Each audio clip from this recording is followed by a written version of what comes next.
Hello student, in this video we will discuss about the acidic strength between carboxylic acid and the phenol. तो हम इसमें discuss करेंगे कि why the carboxylic acids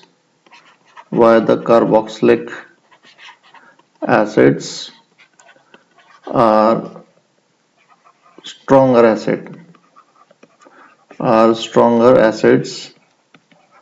than phenol.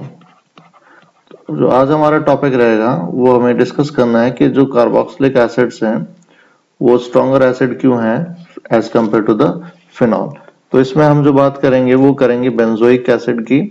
तो सबसे पहले suppose हमारे पास एक बेंजोइक एसिड है और जब benzoic acid H+ ion loss करेगा तो we get the benzoate ion after losing the H+ ion. So we get this benzoate ion. जबकि अगर हमारे पास फिनॉल है, if we have a phenol, तो फिनॉल H+ आयन लॉस करने के बाद फिनॉक्साइड आयन देता है. This is the phenoxide ion. अब हमारे को देखना है इसमें कि क्या benzoate ion is more stable than the phenoxide ion या phenoxide ion is more stable than the benzoate ion. तो यहाँ हमारे को एक बात याद रखनी है कि हम किसी की भी जब एसिडिक नेचर की बात करते हैं तो उससे जो H+ आयन लॉस करने के बाद जो एनायन बनता है, जो एनायन बनेगा उसकी स्टेबिलिटी पे डिपेंड करती है एसिडिक स्ट्रेंथ। जो भी एनायन हमारे को ऑब्टेन होगा उसकी स्टेबिलिटी के ऊपर डिपेंड करती है उसकी एसिडिक स्ट्रेंथ। तो अब हमारे को इसमें देखना है कि जो बेंजोएट आयन बना है वो ज्यादा स्टेबल है या जो फिनॉक्साइड आयन बना है वो ज्यादा स्टेबल है। तो सबसे पहले हम बात करते हैं बेंजोइट आयन की। तो suppose if I have a benzoate ion, now let's talk about this benzoate ion. तो यहाँ पर जब H+ आयन लॉस हो जाएगा तो एक ऑक्सीजन के ऊपर नेगेटिव चार्ज अकोमुलेट हो जाते हैं। तो there is the dispersal of this negative charge over the both oxygen atom. यहाँ पर जो नेगेटिव चार्ज है वो दोनों ऑक्सीजन एटम के ऊपर इक्वली डिस्पर्स हो जाता है इजीली। तो इसका जो दूसरा रेजोनेटिंग स्ट्रक्चर बनेगा वो कुछ इस टाइप से बनेगा जहां नेगेटिव चार्ज दूसरे वाले ऑक्सीजन के ऊपर आ जाएगा और पहले वाले ऑक्सीजन से इसका डबल बॉन्ड फॉर्मेशन हो जाएगा। तो हम कह सकते हैं कि जो structure this is structure first and this is structure second, इन दोनों स्ट्रक्चर के अंदर यहां हम देख सकते हैं कि जो नेगेटिव चार्ज है वो ऑक्सीजन एटम के ऊपर, दोनों ऑक्सीजन एटम के ऊपर डिस्पर्स हुआ है। तो जो डिस्पर्सल ऑफ नेगेटिव चार्ज है वो सेम, हम यहां बात करें कि सेम इलेक्ट्रोनेगेटिव ऑक्सीजन एटम के ऊपर डिस्पर्स हुआ है। सेम इलेक्ट्रोनेगेटिव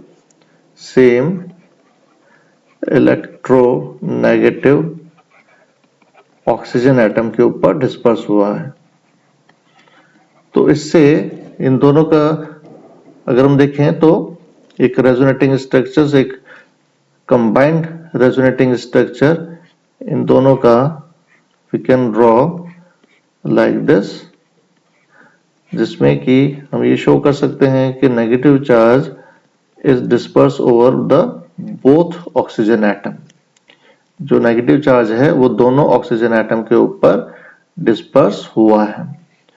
लेकिन जब हम फिनॉक्साइड आयन की बात करते हैं जब हम फिनॉक्साइड आयन को लेके चलें तो फिनॉक्साइड आयन के अंदर this is the phenoxide ion, इसके अंदर पहली बात कि जो नेगेटिव चार्ज है दैट इज लोकलाइज्ड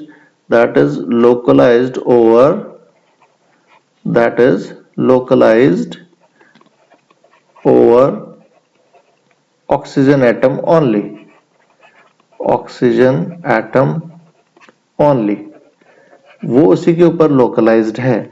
लेकिन अगर इसके और रेजोनेटिंग स्ट्रक्चर के बारे में बात करें तो इसके और रेजोनेटिंग स्ट्रक्चर्स भी बनेंगे जिसमें कि जो नेगेटिव चार्ज ऑक्सीजन के ऊपर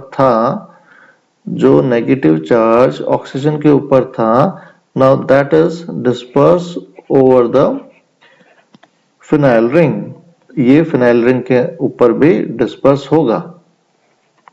तो फिनाइल रिंग के ऊपर अगर ये डिस्पर्स हुआ तो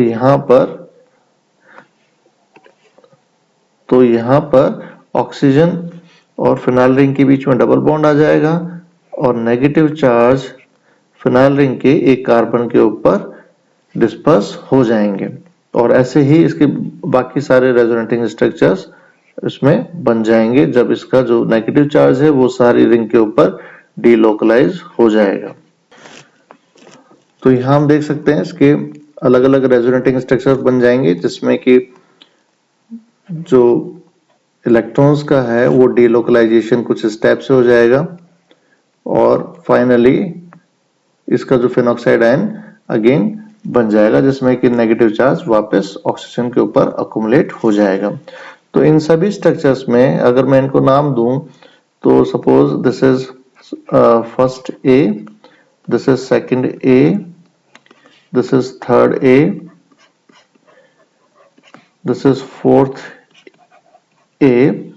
तो यहाँ एक बात नोट करने की है वो ये है कि जो फर्स्ट ए के अंदर नेगेटिव चार्ज है वो केवल लोकलाइज्ड है ऑक्सीजन एटम के ऊपर, लेकिन सेकंड ए और थर्ड ए एंड फोर्थ ए के अंदर जो नेगेटिव चार्ज है वो अकुमुलेट हो रहा है एक या डिस्पर्स हो रहा है कार्बन एटम के ऊपर, जिसमें कि यहाँ हम देख सकते हैं कि जो नेगेटिव चार्ज है वो एक लेस इलेक्ट्रोनेगेटिव कार्बन एटम के ऊपर डिस्पर्स हो रहा है जिसका कि एसिडिक स्ट्रेंथ के अंदर बिल्कुल भी कंट्रीब्यूशन नहीं होता है। तो अगर हम दोनों बेंजोएट आयन और फिनॉक्साइड आयन के रेजोनेटिंग स्ट्रक्चर्स को डिस्कस करें तो यहाँ हम देखते हैं कि जो कार्बोक्सिलेट आयन है इस फिनाइल रिंग के ऊपर is more stabilized due to resonance than the phenoxide ion. तो यहाँ से जो प्रोटॉन निकलने की जो टेंडेंसी है दैट इज वेरी इजी या much easier than the phenol, that's why the carboxylic acid are stronger acid than the phenol.